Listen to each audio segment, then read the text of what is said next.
వైష్ణవ సాంప్రదాయంలో అత్యంత పవిత్రమైన క్షేత్రం తిరుమల శ్రీ వెంకటేశ్వర స్వామివారి దేవాలయం. భూలోక వైకుంఠంగా పరిగణించబడుతోంది. ఏడుకొండలపై నివసించే బాలాజీ స్వామి భక్తుల కోసం భూమిపై ప్రత్యక్షంగా అవతరించి ఉన్నారని పురాణాలు చెబుతున్నాయి. ఈ కథలో స్వామివారి అవతారం, అజ్ఞాతవాసం, పద్మావతి అమ్మవారితో కలయిక, కళ్యాణం, కోట్ల భక్తులకు ఆయనే ఎలా శరణ్యుడు అయ్యారనే అద్భుత గాథలు ఉన్నాయి. ఈరోజు మనం సంపూర్ణ తిరుమల కథ వినబోతున్నాము. కలియుగంలో పాపాలు పెరిగి కష్టాల్లో కూరుకుపోతారు. భూమాత దుఃఖిస్తూ బ్రహ్మదేవుడి దగ్గరకు వెళ్ళిద్ది. నన్ను భారం చేస్తూ ఉన్న పాపాలను తొలగించేందుకు శ్రీ మహావిష్ణువు స్వయంగా భూమిపై అవతరించాలి అని కోరింది. బ్రహ్మదేవుడు భక్తి యోగంలో సమాధిలో ఉన్న మహావిష్ణువును ధ్యానంలో దర్శించి ఈ విషయాన్ని తెలియజేశాడు. అప్పుడు శ్రీహరే, కలియుగంలో వెంకటాద్రి పర్వతంపై నివసిస్తాను, మానవుల రక్షణ కోసం సాక్షాత్తు భూమిపై నిలుస్తాను అని సంకల్పించాడు. నారద మహర్షి స్వయంగా సప్తగిరులను నిర్మించేందుకు వసంత పర్వతంపై పవిత్ర శక్తులను ఆహ్వానించాడని కథలు చెబుతున్నాయి. ఏడుకొండలు ఏంటంటే శేషాద్రి, నీలాద్రి, గరుడాద్రి, అంజనాద్రి, వృషభాద్రి, నారాయణాద్రి, వెంకటాద్రి. యుగ యుగాలుగా దేవ సందేహాలు, మానవుల బాధలు, పిశాచ లీలలు పెరిగినప్పుడు శ్రీ మహావిష్ణువు భూమి మీదకి అవతరించాలని నిర్ణయించి శ్రీనివాస రూపంలో భూలకావతారం ఎత్తాడు. భూమిపైకి వచ్చిన శ్రీనివాసుడు వెంకటాద్రి కొండపై తపస్సు ప్రారంభించాడు. ఆయనతో పాటు వచ్చినది శ్రీ మహాలక్ష్మీదేవి. ఒకరోజు ఋషిపత్ని విషయంలో వచ్చిన చిన్న తప్పుదోవలతో మహాలక్ష్మీదేవి కోపంతో శ్రీ మహావిష్ణువుని విడిచి క్షీరసాగరానికి వెళ్ళిపోయింది. ఆమె వెళ్ళిపోవడంతో మహావిష్ణువు ఏకాంతంగా వెంకటాద్రిపై నివసిస్తూ దుఃఖంలో ఉన్నాడు. తపస్సులో ఉన్న శ్రీనివాసుని వరాహస్వామి దర్శించుకొని, ఈ పర్వతంపై ఉంటావా, ముందుగా ఇక్కడ నన్నే పూజించాలి అని అనుగ్రహించాడు. అప్పటి నుంచి తిరుమలలో ముందుగా వరాహస్వామిని దర్శించుకొని తర్వాతే వెంకటేశ్వరుని దర్శించాలని నియమమైంది. లక్ష్మీదేవి భూమిపై పద్మావతిగా జన్మించింది. ఆమె ఆకాశరాజు మరియు ధర్మదేవిల జంట కుమార్తె. ఒకరోజు చిట్టి పద్మావతి పద్మ పుష్కరిణిలో ఆడుకుంటున్నప్పుడు ఒక దివ్య కమలం నుంచి ఆమె బయటకు వచ్చింది. అందుకే పద్మావతి అని పేరు. పెరిగి అందం, సంస్కారం, దయాగుణం, భక్తి అన్నింట్లోనూ అగ్రగణ్య. వేటకు వెళ్ళిన శ్రీనివాసుడు అడవిలో పద్మావతిని చూసి మొదటిసారి ప్రేమించాడు. పద్మావతి కూడా శ్రీనివాసుని చూసి మనసులో దేవుని స్పర్శను అనుభవించింది.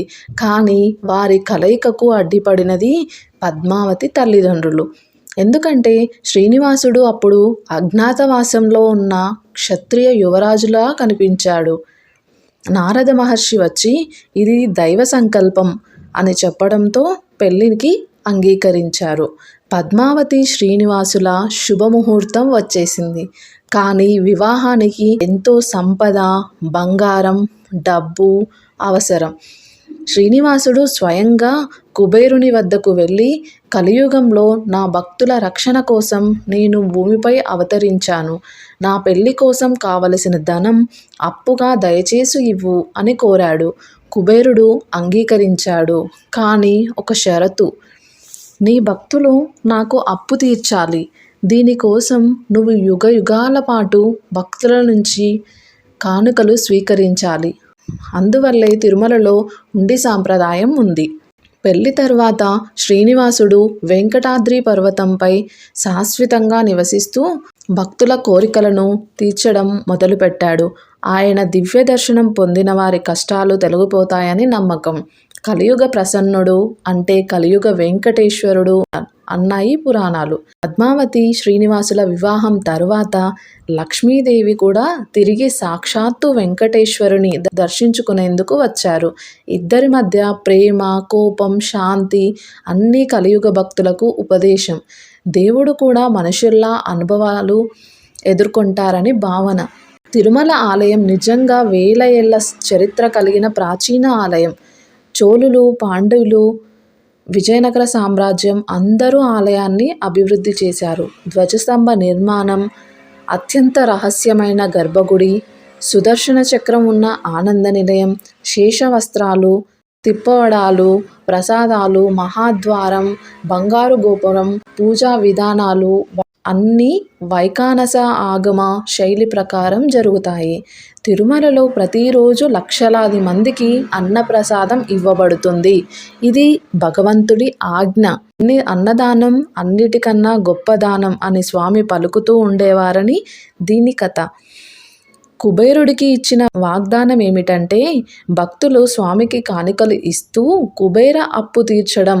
అందుకే ప్రపంచవ్యాప్తంగా అత్యధిక దానాలు వచ్చే క్షేత్రం తిరుమల. స్వామికి కృతజ్ఞతగా లేదా మొక్కు నెరవేరేందుకు తలనీలాలు సమర్పించే సాంప్రదాయం వేల ఏళ్ల తరబడి నుంచి ఇక్కడ కొనసాగుతుంది. అది త్యాగానికి సంకేతం. కలియుగంలో స్వామికి ఇష్టమైన దానం. భక్త ప్రహ్లాదన్, అన్నమయ్య, పురందరదాసు, రామానుజుడు, కృష్ణదేవరాయలు అందరూ స్వామిని దర్శించి దివ్యానుభూతులయ్యారు. అన్నమయ్య పదాలు వెంకటేశ్వర వెంకటేశ్వర కలియుగాన్ని చీకట్లు తొలగించే మంత్రాలుగా మారాయి. గర్భగుడి రహస్యాలు. స్వామివారి విగ్రహం వెనుక శేషరాజు ముఖం ఎప్పుడూ బిందువులా మెరుస్తుంది. చెక్కిన శిల్పంలా కాదు, స్వయంభుమూర్తి. కుడి చెవి పైన కొరికిన ముద్ర. పురాణ కథ ప్రకారం పవలి ఘటన. స్వామివారి శరీరంపై ఆకుపచ్చ వెలుగు, జీవం ఉన్నట్టుగా ధ్వని. ఈ శ్రీ వెంకటేశ్వరుడు భూమిపై శాశ్వతంగా ఉండాలని నిర్ణయించడంతో సప్తగిరులు పవిత్ర క్షేత్రాలుగా మారాయి. రోజు చాలామంది భక్తులకు ఆశీర్వదించే దేవుడయ్యాడు. కలియుగంలో స్వామివారి నామం జపించే వారికి అన్ని శుభ ఫలితాలు కలుగుతాయని పురాణాలు చెబుతున్నాయి. ఓం శ్రీ వెంకటేశ్వరాయ నమః. ఈ వీడియో కనుక మీకు నచ్చినట్లయితే ఓం వెంకటేశ్వరాయ నమః అని కమెంట్ చేయండి.